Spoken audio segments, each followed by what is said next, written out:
Welcome to episode 5 of the Renault Master camper conversion. In this episode we're going to be covering the cables, the devices and anything linked to generating and storing the power in the leisure batteries. Now the first things you're going to want to do if you're using this type of system is to run the positive cable from the leisure battery to the starter battery, and this will be used for a split charge relay or a battery to battery charger. In my case, I'll be using a battery to battery charger because I have a lithium battery and I also have a smart alternator.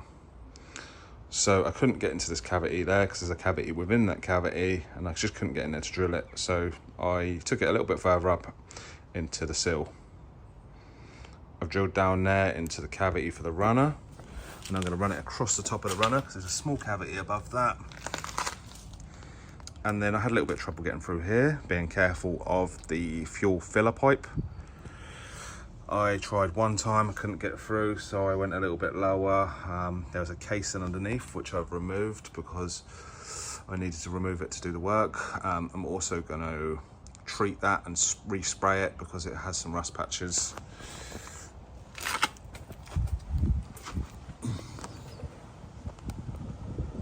There's my pipe and I've sealed it up. And then it comes into there. Now the top hole was the first hole I drilled, but I'm going to possibly use that for the negative if I need it. But the cable is down the bottom there, so now I can get my cable through, connect it to a fuse and then connect it to the battery when need be. So when I run the cable from the leisure battery to the starter battery, I had to remove this shield which protects the diesel filler pipe. So I removed it anyway. There was a few rust spots on it, so I thought, well, it's off, it's a 20-minute job, I'll just sand it down, respray it, and I use this Plastikote. It's a durable lacquer and paint in one. I give it 2 coats yesterday, so it's ready to go back on now. So I'm going to put that back on and then move on to the next stage.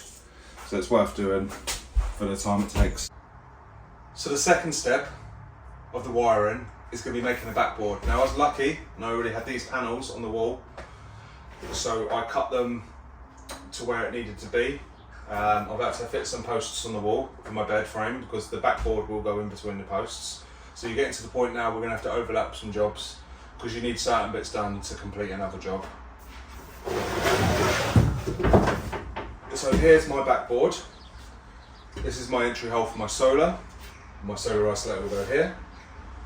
And then my ground cable and other cables will come through this one. So now we can move on to the cabling. The first thing you're going to need to do is the ground cable, which is going to bolt to the chassis. You're going to need to decide which side cable you need. I'm using a 35mm cable. Your ground cable needs to be the same size as the biggest cable you're using. And I'm going to be using a 35mm cable from my batteries to connect both my batteries and to my bus bars. You're going to need some cable crimpers and some lugs, and you crimp your lugs onto your cable. Also some heat shrink.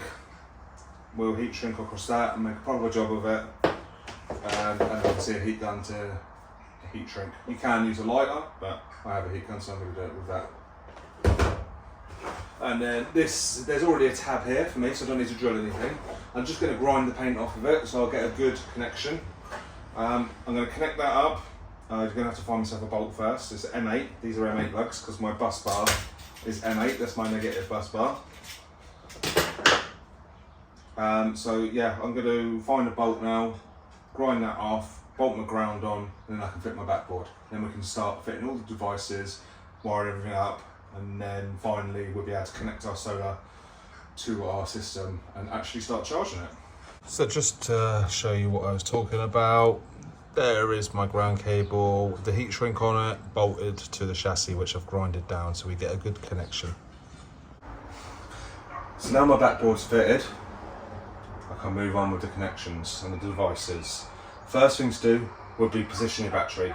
I roughly knew it was going here, so that's why I put my ground cable here. My negative point is here, my negative bus bar will go here. So everything is in the same little square. I'm actually going to have 2 batteries So this is battery 1 and battery 2 will be here, mirroring this one. But it won't be a complete mirror because this battery flips 180 degrees. The positive will be here. So when you connect them together, you connect positive to positive, negative to negative. They'll be crossing like that. When you make your connections to your devices, you don't make it from the same battery. My negative will come from here, and my positive will come from this battery. And it's the same if you've got 3 batteries.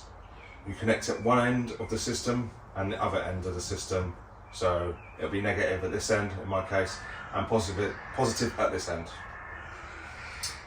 Once you've got your battery positioned, then you want to fit your shunt, which is part of your battery monitor system. The shunt will connect directly to the battery, and then the shunt connects to the bus bar. So once you've fitted your shunt, you need to make your cable. Now they normally go next to each other, so you just want a short cable, and that's the shortest I could get. One thing to consider before you want to start your build is the lug sizes. The lug on the shunt is an M10. The lug on the bus bar is M8. So I've already got the lugs, I've crimped them together, and now I'm going to connect that on there, connect that to the shunt. It's the wrong way around. And then this is in the right position and I can screw this back.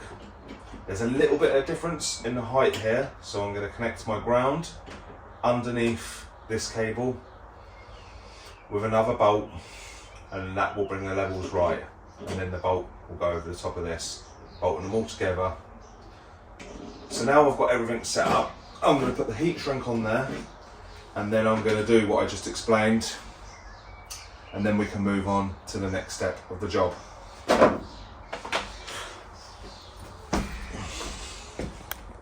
The shunt and the bus bar are now connected, as well as the ground. So now we're moving on to the isolator for the positive. The reason I'm switching to this now is because it's best to keep your cables the same length. So now this is the longest cable. I've already cut it, and I'm going to use a fuse holder which goes on the terminal there. It's with a 200 amp fuse, because you want to go lower than what the cable's rated, because we don't want the cable getting too hot. So if there's a problem, the fuse will blow before the cable gets too hot. The cable's rated for 240, so I'll put a 200 amp fuse in there. That just bolts into the terminal, the fuse goes on here, and then the new lug goes on there, and then that protects the cables.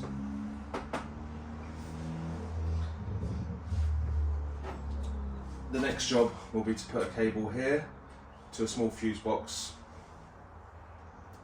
and that will protect all the devices.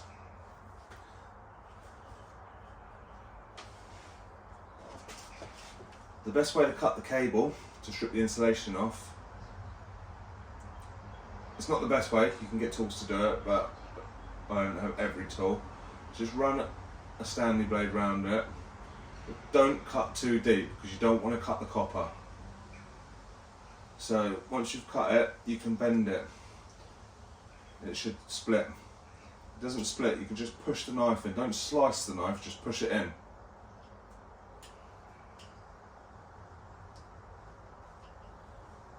And that will help it split.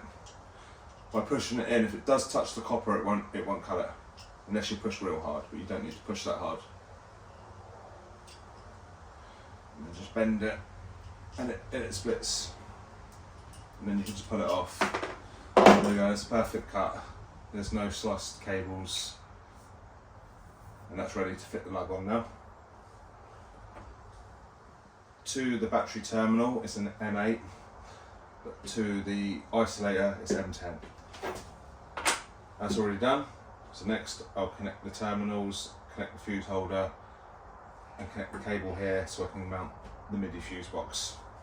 That is the battery and cable install done. There was one last little job to do, which was connect this power supply to the shunt.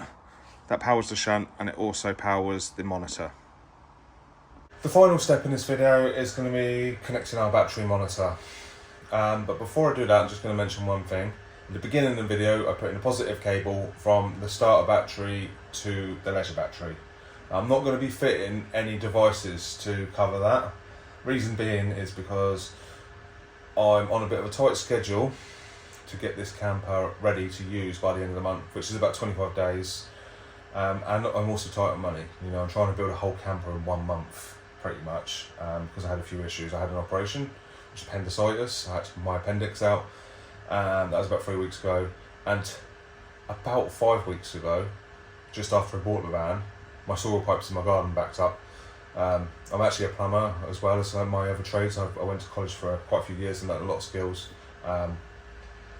So yeah, I had to dig up my garden and replace the soil pipe. So it's put me well behind on schedule. Anyway, we're going to move on now. So plugging in my Victron Energy battery monitor, went for the BMV 700. So we're going to plug in the RJ12 cable into our shunt, which we previously done.